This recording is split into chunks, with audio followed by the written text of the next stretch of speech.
ओम नमोर्यंताणं नमो सिद्धाणं नमो आर्याणं नमो वज्रायणं नमो लोहे सवसावणं। मंगलम भगवान वीरो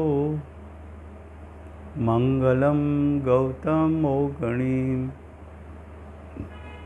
मंगलम कुंद कुंदार्यो जैन धर्मोस्तु मंगलम। ओंकार बिंदु संयुक्तम नित्यं जायन्ति योगिनां कामदं मोक्षदं चैव ओंकाराय नमो नमः। अहोपकार जिनवरनो कुंदनो ध्वनि दिव्यनो जेन कुंद ध्वनि आप्या अहो आ गुरु काननो।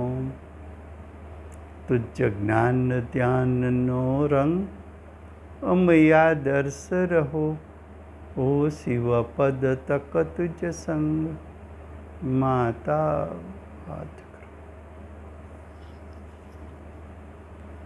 आ अष्टपाहुर नामनु अध्यात्मशास्त्र છે। ભગવત કુંદકુંદાચાર્ય દેવ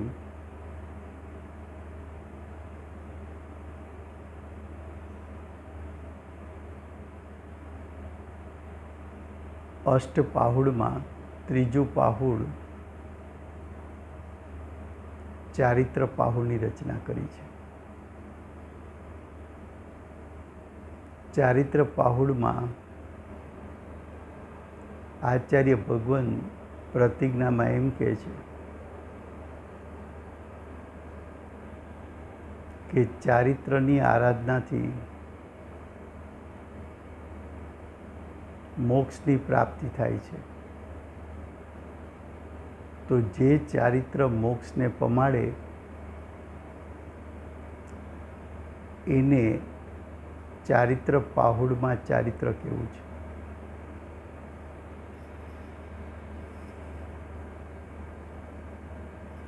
ચારિત્ર પાહુડ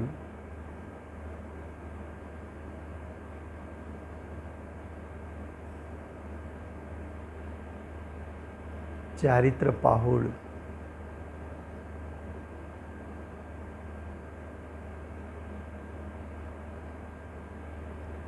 એમાં ચારિત્રના બે ભેદ બતાવ્યા, સમ્યક ચરણ ચારિત્ર અને સંયમ ચરણ ચારિત્ર। એમાં સમ્યક ચરણ ચારિત્ર જેમને 25 દોષનો અભાવ થયો છે અને 8 અંગની પ્રગટતા થઈ છે એવા 8 અંગનો વિષય ચાલે છે। 8 અંગમાંથી નિસંકિત અને નિકાંક્ષિત અંગ બે વિષય ચાલુ થયા છે। એ બે વિષય થયા છે। હવે ત્રીજું અંગ નિર્વિચિકિત્સા અંગ।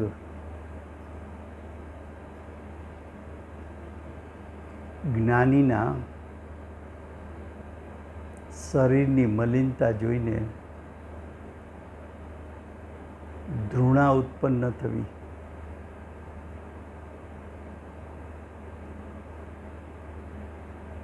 શરીર એ જ્ઞાનીનું સ્વરૂપ નથી।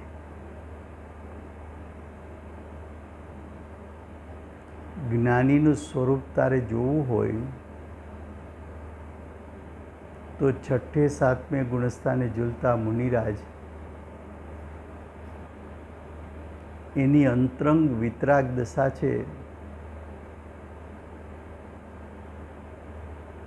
એ જ્ઞાનીનું સ્વરૂપ છે।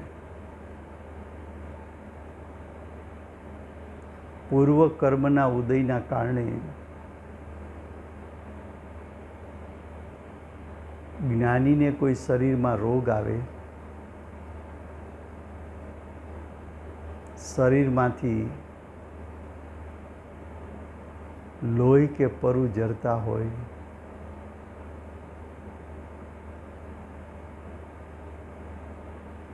કે કોઈ એવા રોગને કારણે શરીરનો પસીનો દુર્ગંધ મારતો હોય,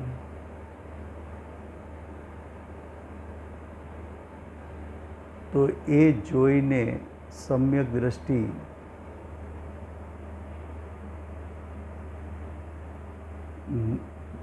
જ્ઞાની પ્રત્યે, મુનિરાજ પ્રત્યે ધૃણા ઉત્પન્ન કરતા નથી.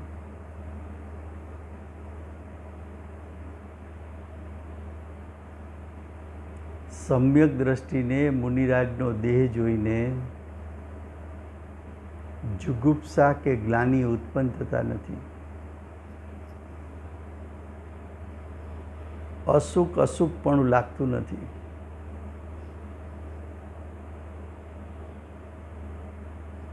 મુનિરાજના રોગને, શરીરને ગૌણ કરીને મુનિરાજના આત્માના પરિણામમાં પ્રગટ થયેલો પ્રચુર સ્વસંવેદન, પ્રચુર વિતરાગતા, મુનિને પ્રગટેલું નિરતિચાર સમ્યક દર્શન જ્ઞાન અને ચારિત્ર, એ મુનિરાજનું અસલ સ્વરૂપ છે. એ મુનિનું અંતરંગ સ્વરૂપ જોઈને સમ્યક દ્રષ્ટિ પોતાના પુરુષાર્થનો વેગ વધારે. પણ સમ્યક દ્રષ્ટિ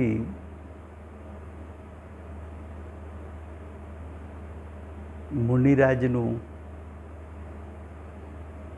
ઉપસર્ગને કારણે કોઈ પ્રાણી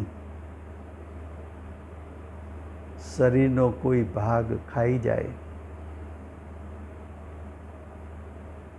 અને બહારમાં લોહી વહેતું હોય,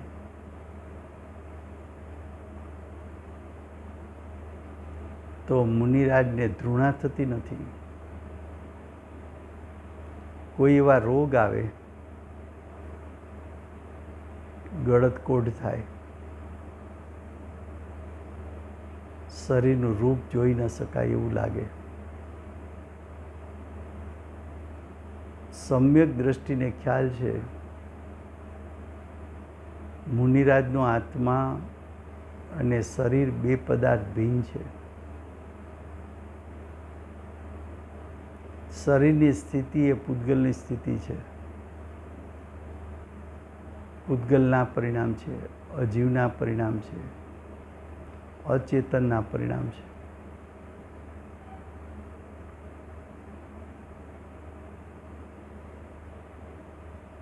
બહારની આવી સ્થિતિમાં પણ મુનિરાજ શરીરનું લક્ષ છોડીને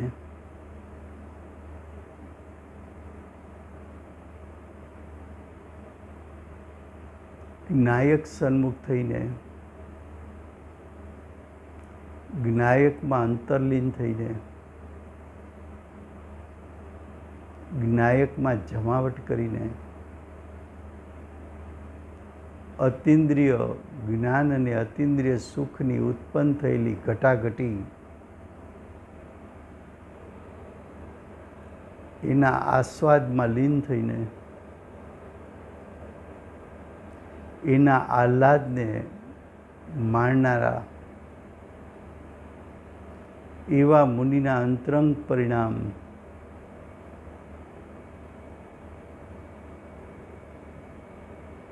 એ સાચું મુનિપણું છે એમ સમ્યક દ્રષ્ટિ જાણે છે.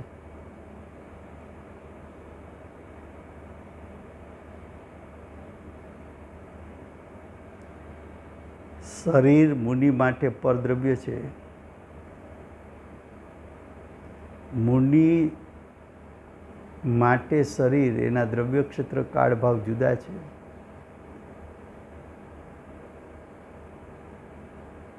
શરીરમાંથી મુનિને હુંપણું મારાપણાનો ભાવ છૂટી ગયો છે. શરીર પ્રત્યે મુનિને મોહ, દર્શન મોહ અને ચારિત્ર મોહ ગળી ગયો છે.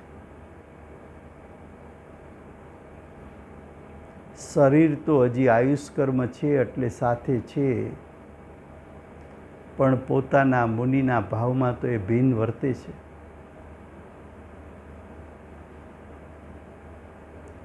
દેહ છતાં જેની દશા વર્તે દેહાતીત,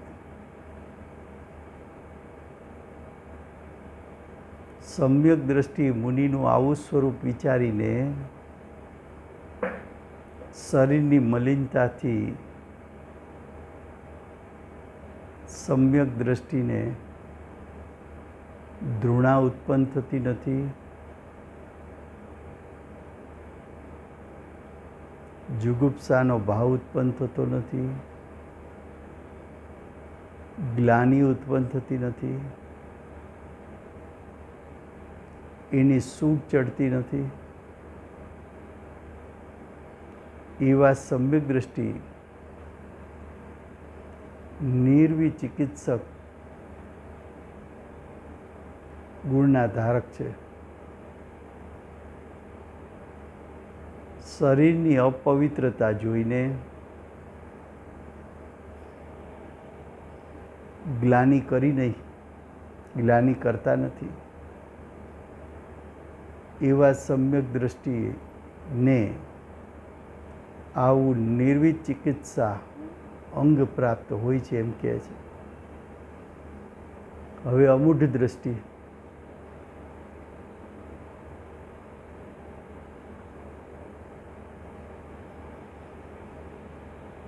અમૂઢ દ્રષ્ટિ એટલે મૂઢતાનો ત્યાગ. મૂઢતાનો ત્યાગ એટલે એકાંત દ્રષ્ટિનો ત્યાગ થયો છે અને અનેકાંત દ્રષ્ટિ જેને પ્રગટી છે.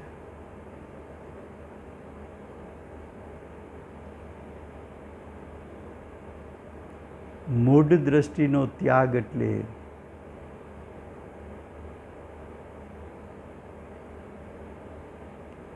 ગ્રહિત મિથ્યાત્વને પોષણ કરનારા 363 એકાંત મતો, 363 એકાંત મતો એની માન્યતાનો જેને નાશ થયો છે. જીનેન્દ્ર ભગવાને જાણેલા કેવળ જ્ઞાનમાં જાણેલું વસ્તુનું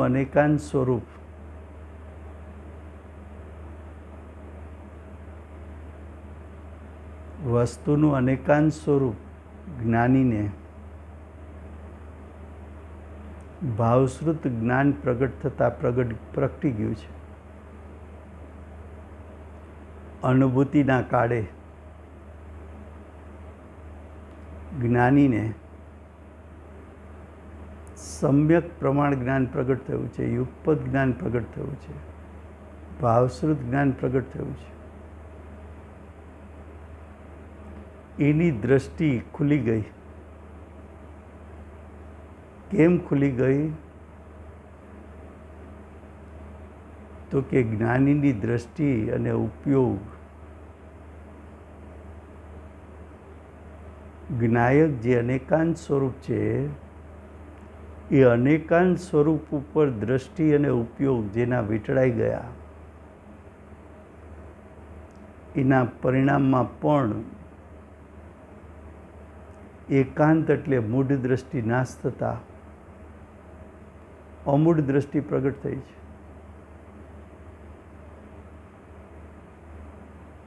બાહ્યમાં કોઈ વિદ્યાધર દેવો આવે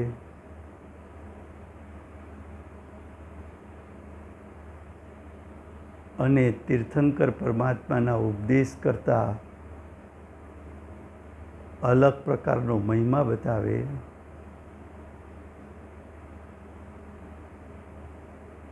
તો પણ સમ્યક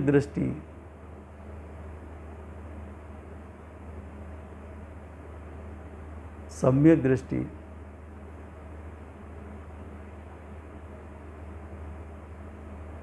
એને જ્ઞાયકનો મહિમા ગયો નથી.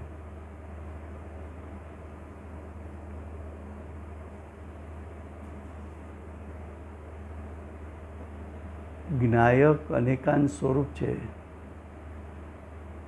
એનું યથાર્થ જ્ઞાન અને ભાન સમ્યક દ્રષ્ટિએ થયા છે.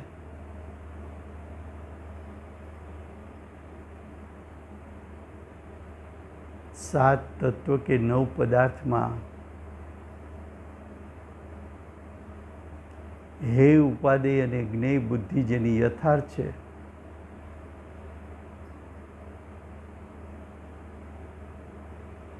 પુણ્ય પાપ આશ્રવ બંધ હે તત્વ છે, સંવર નિજરા મોક્ષ ઉપાદેય તત્વ છે, જીવ અજીવ પદાર્થ જ્ઞેય છે, એવું 7 તત્વ 9 પદાર્થનું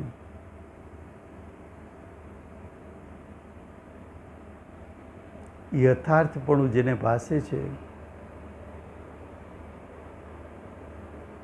સ્વદ્રવ્ય પરદ્રવ્ય વચ્ચે જેને વિવેક ઉત્પન્ન થયો છે,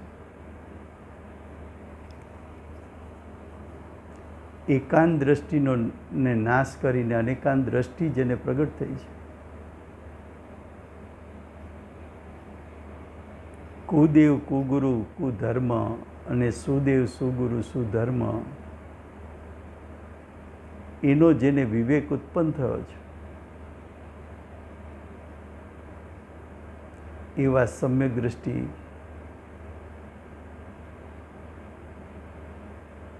એને અમૂઢ દ્રષ્ટિ પ્રગટ થતાં શંકા આદિ 8 દોષ જેને નાશ થયા છે,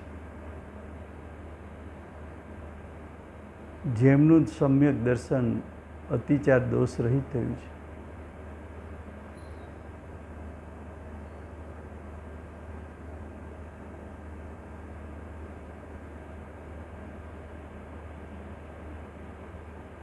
એવા જીવની દ્રષ્ટિને અમૂઢ દ્રષ્ટિ કહેવામાં આવે છે.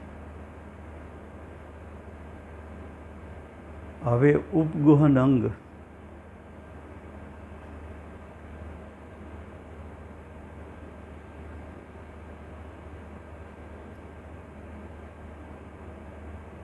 ઉપગુહન અંગ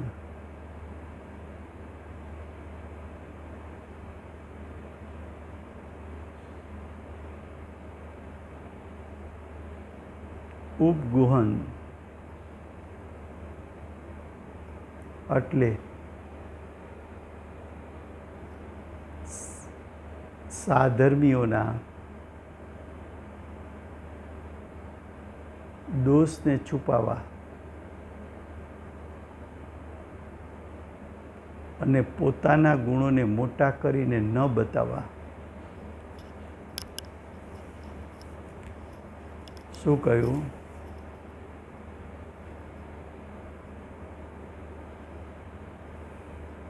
સાધર્મી જેના કારણે ધર્મ વગોવાય,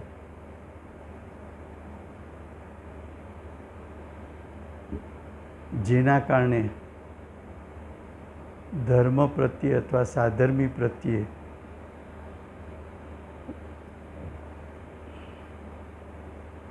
ધૃણા પેદા થાય, એવા અવગુણ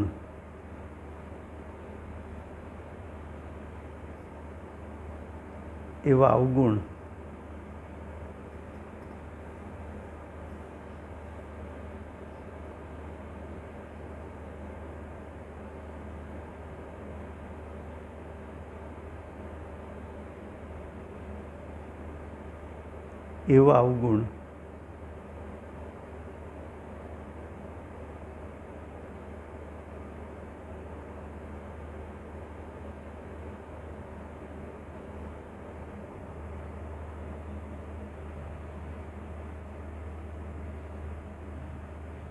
અવગુણને પ્રગટ ન કરવા.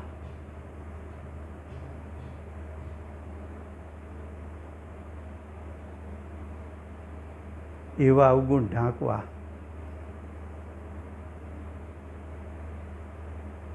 પોતાના ગુણોને મોટા ન કરવા. દાખલા તરીકે પૂજ્ય ગુરુદેવ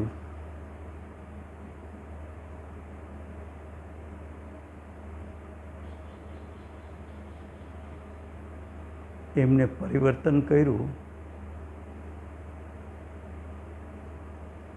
તો ઘણા જીવોએ અજ્ઞાનતાને કારણે વિરોધ કર્યો.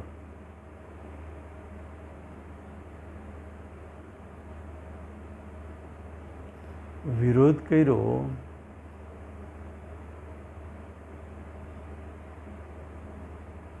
પણ લૌકિક સજ્જનતા હોય એને ખ્યાલ આવ્યો કે કાનજી સ્વામી કહે છે એ વાત તો સત્ય છે.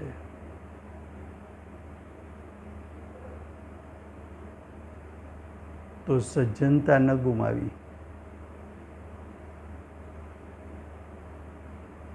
અજ્ઞાનને દૂર કર્યું. એટલે કે કાનજી સ્વામી શું કહે છે સાચી વાત સમજ્યા. અંતરંગમાં સજ્જનતા હતી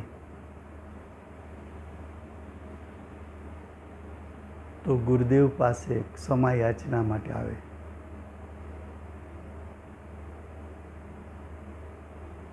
તો ભૂતકાળમાં કરેલી ભૂલો એને ગુરુદેવ મોટી કરે નહીં, પણ એમ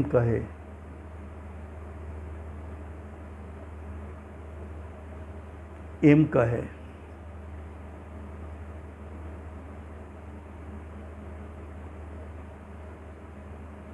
એ પર્યાય તો ચાલી ગઈ.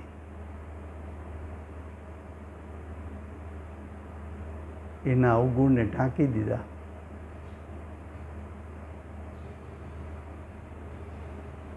ગુરુદેવ પોતાના ગુણ ન ગાય, એમ કહે કે જુઓ શાસ્ત્ર સામે રાખો, કુંદકુંદાચાર્યદેવ શું કહે છે, અમૃતચંદ્રાચાર્યદેવ શું કહે છે, પદ્મમલધારી દેવ શું કહે છે, બનારસી દાસજી શું કહે છે, પંડિત ટોડરમલજી શું કહે છે, દોલતરામજી શું કહે છે, શ્રીમદ રાજચંદ્રજી શું કહે છે.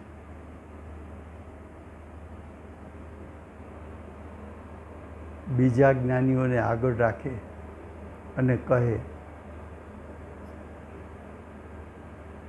બેનશ્રી પાસે જાઓ તો એમ કે ગુરુદેવ ભલે આચાર્યોના નામ લઈને બતાવે, પણ આપણે એ જોવું જોઈએ કે વર્તમાનમાં એ ભાવ કોણે ખોલ્યો. પણ ગુરુદેવ ઉપગુહન ગુણને કારણે પોતાના ગુણોને મોટા કરીને ન બતાવે.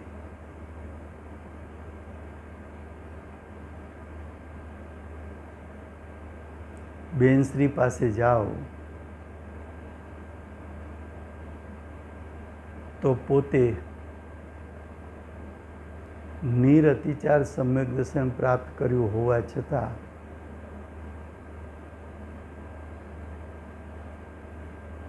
એમના શ્રીમુખેથી પહેલું વાક્ય એ આવે કે આત્મા શબ્દ તો ગુરુદેવે શીખડાવ્યો છે. પોતાના ગુણ મોટા કરીને ન કહે. ગુરુદેવ એમ કે બેનશ્રી માટે કે જાતિ સ્વર્ણમાં જે કાંઈ આવે એમાં મારી વાત બેનશ્રી કહી જાય છે, પણ પોતાની વાત કરતા નથી.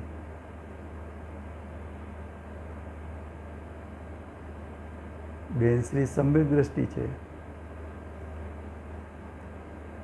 નિરતિચાર સમ્યક દર્શન છે, ઉપગહન ગુણ પણ પ્રગટ છે,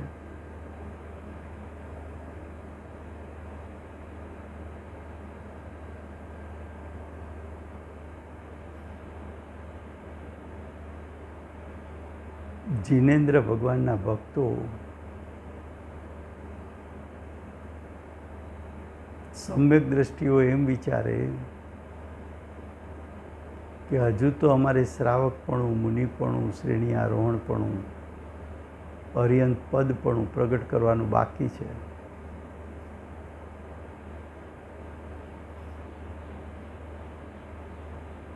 અમારે તો હજી ઘણા ગુણ પ્રગટ કરવાના બાકી છે.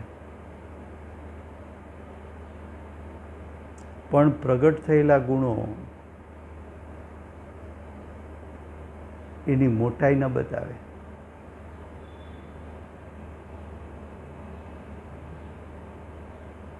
તો આ થયું ઉપગોહન ગુણ. હવે કે છે સ્થિતિકરણ.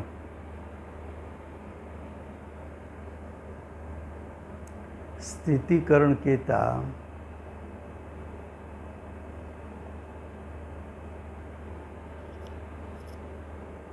સમ્યક દ્રષ્ટિ હોય, શ્રાવક હોય કે મુનિ હોય,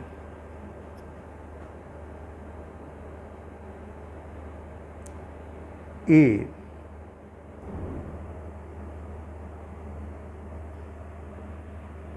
પોતાની ભૂમિકાથી જો વિચલિત થાય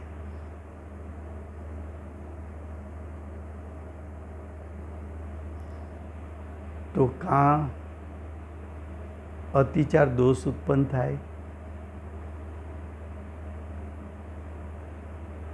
અનાચાર દોષ થાય તો ભૂમિકા ચાલી જાય, મુનિ શ્રાવક થઈ જાય, શ્રાવક સમ્યક દ્રષ્ટિ થઈ જાય, સમ્યક દ્રષ્ટિ મિથ્યા દ્રષ્ટિ થઈ જાય, અનાચાર દોષ આવે તો.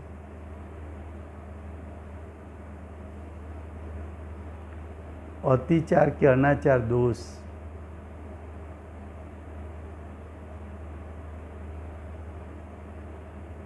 ઉત્પન્ન થતા અસ્થિરતા થતા પૂર્વના પરિણામ કરતાં વર્તમાન પરિણામમાં મલિનતા પ્રગટ થતા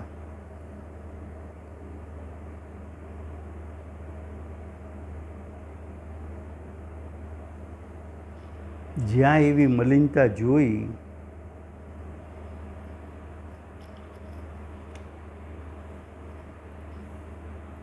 તો અન્ય સાધર્મી, અન્ય જ્ઞાની એને સ્થિતિકરણ કરાવે.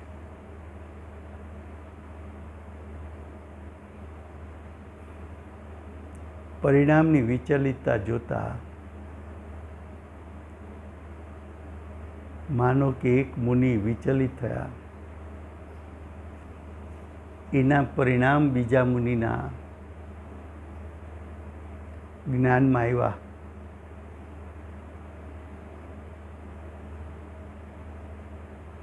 કે આ મુનિ પરિણામથી વિચલિત થયા છે,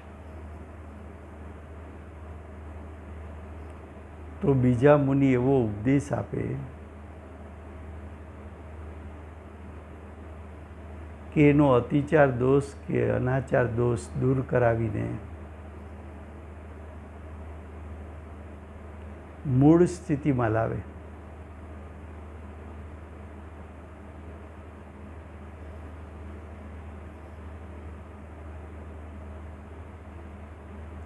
મુનિ પદથી શિથિલ થાય તો કથાનું યોગમાં એવા પણ દૃષ્ટાંત આવે કે મુનિ લગ્ન કરીને ગ્રહસ્થ થઈ જાય,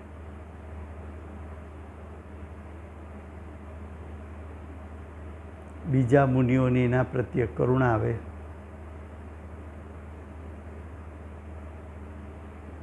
એવું કોઈ કારણ મળતા એવો ઉપદેશની ધારા વહાવે કે મુનિમાંથી થયેલો શ્રાવક ફરી પાછો પુરુષાર્થ ઉપાડી દે, મુનિપણું ગ્રહણ કરી લે.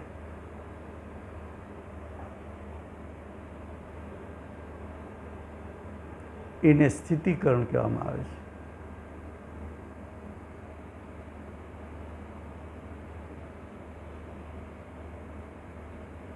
શિથિલતા આવતા ભૂમિકા પલટાઈ, પ્રમાદ આવતા ભૂમિકા પલટાઈ, તો ફરી પાછો પુરુષાર્થ વેગવંતો થાય એવા બીજા જ્ઞાની ઉપદેશ આપીને શિથિલ અથવા પ્રમાદી થયેલો જ્ઞાનીને પુરુષાર્થનો વેગ ઉપડાવવામાં નિમિત્ત થઈને ફરી મૂળ સ્થિતિમાં સ્થાપિત કરે એ સ્થિતિકરણ અંગ છે.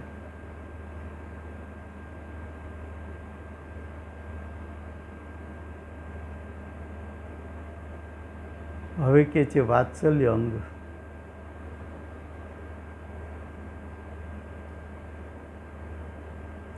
સાતસો મુનિ ઉપર ઉપસર્ગ આવ્યો.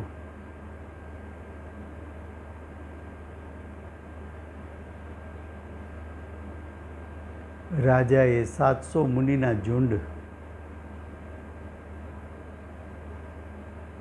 એના ફરતા અગ્નિ ચાંપી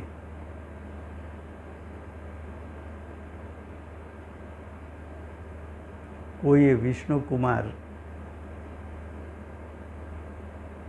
મુનિને કહ્યું કે આપ તો રુધિધારી છો, આ 700 મુનિને બચાવી શકો.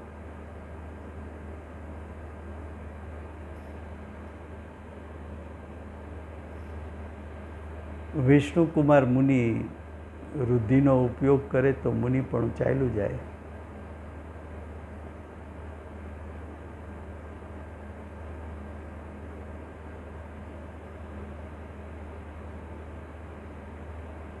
મુનિ પણ ચાલ્યું ગયું, પણ 700 મુનિઓની મોક્ષ માર્ગની દશા, મોક્ષના પુરુષાર્થી એવા 700 મુનિ પ્રત્યે વાત્સલ્ય ભાવ હોવાને કારણે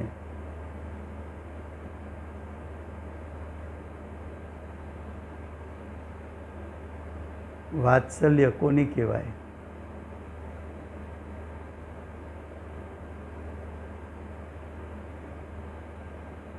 ધર્મની રક્ષા માટે ભેખ લે,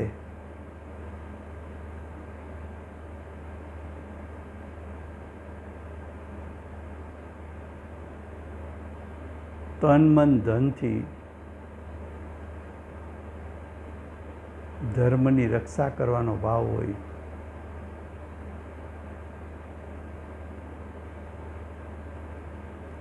વાછડા પ્રત્યે ગાયને પ્રેમ હોય તો કે વાછડા પ્રત્યે ગાયને કેટલો પ્રેમ હોય?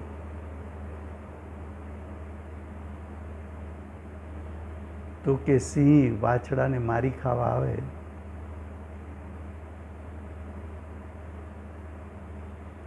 તો ગાય વાછડાને બચાવવા સિંહ સામે લડે. ગાયને ખ્યાલ છે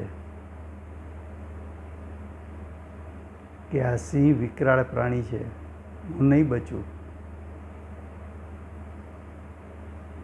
પણ વાછરડા પ્રત્યેનો પ્રેમ એવો હોય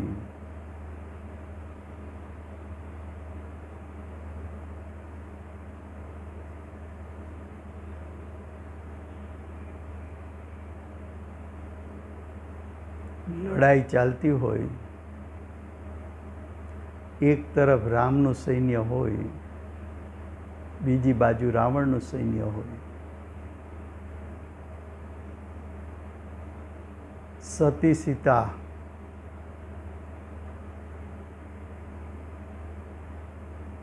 સમ્યક દ્રષ્ટિ સીતા. સમ્યક દર્શન એ ધર્મ છે. ધર્મ પ્રાપ્ત સતી સ્ત્રીને બચાવવાનો ભાવ એ ધર્મની રક્ષા છે. એના સૈનિકો લડે ધર્મ બચાવવા માટે, વાત્સલ્ય ભાવથી, અને મરે તો સ્વર્ગ પામે. રાવણના સૈનિકો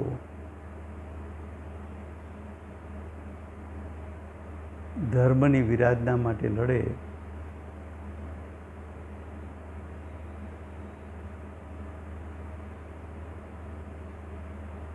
ધર્મના નાશ માટે લડે, સતી સ્ત્રીનું સતીત્વ જૂટવવા માટે લડે, એ સૈનિકો મરીને નરકમાં જાય.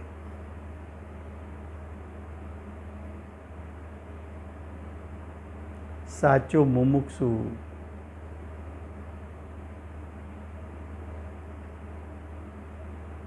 લોક મૂઢતાથી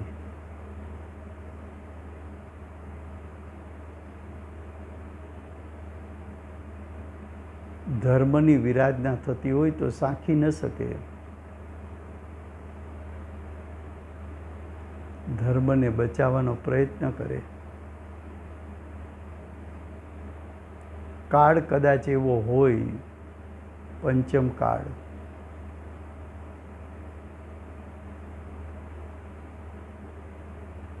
કાળના દોષ આપીને મુમુક્ષુ પોતાના વાત્સલ્યને છુપાવે નહીં.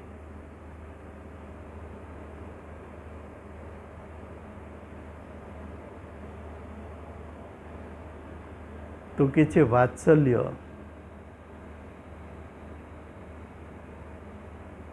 એના દ્રષ્ટાંતો શાસ્ત્રોમાં વિષ્ણુકુમાર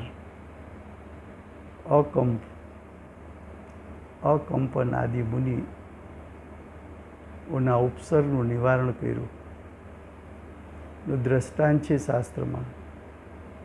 રત્નકર્ણ શ્રાવકાચાર્ય કથાનો યોગમાંથી લઈને મૂક્યું છે.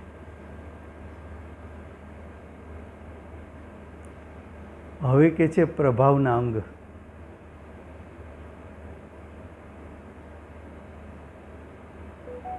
પેલી પ્રભાવના તો એ છે કે જ્ઞાયક સ્વભાવના આશ્રયે શુદ્ધિની વૃદ્ધિ કરવી.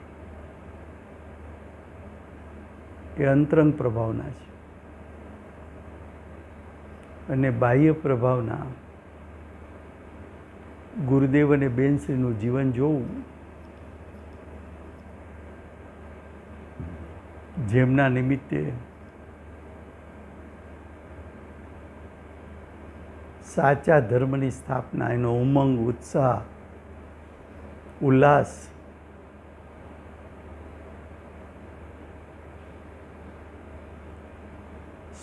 સોત કે અધિક મંડળોની સ્થાપના,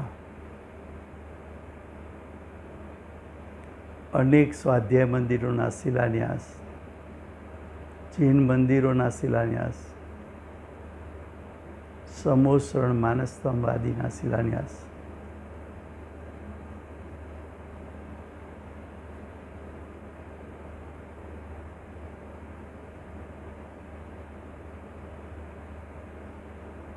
અનેક શાસ્ત્રોની પ્રભાવના, અનેક પ્રવચનો દ્વારા તત્વની પ્રભાવના સહેજે કુંદકુંદ આચાર્યદેવ જેવા સમર્થ આચાર્યોની સ્થાપના,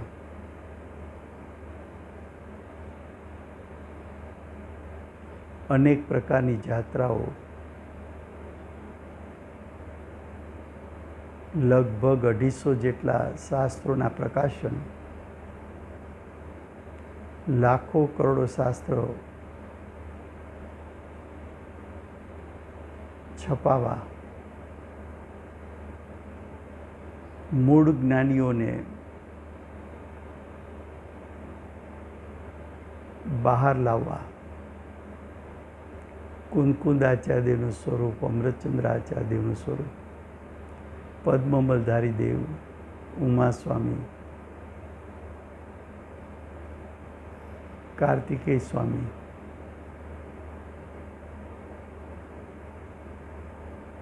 બનારસી દાસજી, ટોડરમલજી, શ્રીમદજી, માતાજી, એક એક જ્ઞાનીને ઓળખાવા કે લોકો એવા જ્ઞાનીની સન્મુખ થાય, એની વાણીની સન્મુખ થાય તો અંતરંગ પરિણતિ પલટાતા એ જીવોને અંતરંગ પ્રભાવના પ્રગટ થાય. તો કે છે પ્રભાવના અંગમાં ધર્મની પ્રભાવના કરી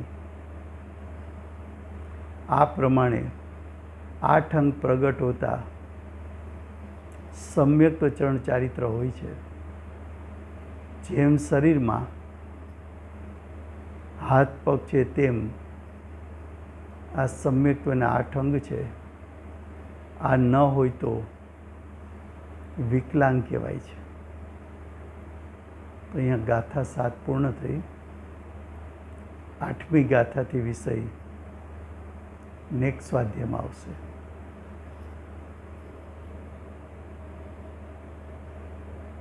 દિવ્ય ધ્વનિ દ્વારા 8 અંગનું સ્વરૂપ સમજાવનાર મૂળ સ્ત્રોત સમાન શ્રી સિમંદર ભગવાનનો જય. 8 અંગને ધારણ કરનાર શ્રી કુંકુંદાચાર્ય દેવનો જય. ચતુર્થ ગુણસ્થાને 8 અંગ પ્રાપ્ત કરનાર પરમ કૃપાળુ શ્રી સદગુરુ દેવનો જય. 8 અંગનો ઉપદેશ ગુરુ પાસે સાંભળી 8 અંગ રૂપ પરિણમનાર પ્રસમ મૂર્તિ ભગવતી માતનો જય. 8 અંગનું સ્વરૂપ સમજાવનાર અષ્ટ જીનવાણી માતનો જય. પરમ દિગંબર જૈન ધર્મનો જય.